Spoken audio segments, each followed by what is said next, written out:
మీరు దాని గురించి కొట్టారు ఎందుకు అని చెప్పి మేము వెళ్ళి అడిగితే ధర్నా చేస్తే నిరసన తెలిపితే దాని మీద మాకు రైతులతో కలిపి నా మీద కలిపి ఒక పోలీస్ కేసు పెట్టారు. అంటే మీరు ఏమి చెప్పదలుచుకున్నారు?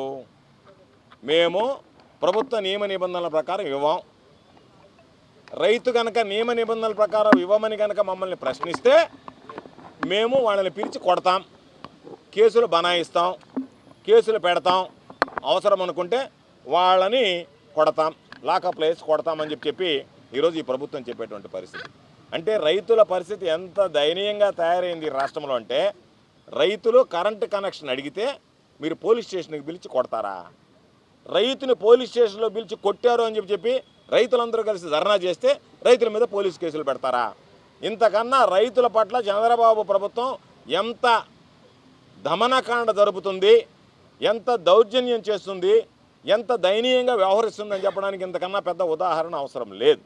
అందుకనే ఈరోజు మేము చెప్పాం, అయ్యా ఇప్పటికే అన్ని విధాలా రైతాంగం నష్టపోయారు, రైతాంగం నాశనం అయిపోతున్నారు, కరెంటు కనెక్షన్లు ఇవ్వక వాళ్ళ పొలాలు ఎండిపోతున్నాయి, పంటలు ఎండిపోతున్నాయి.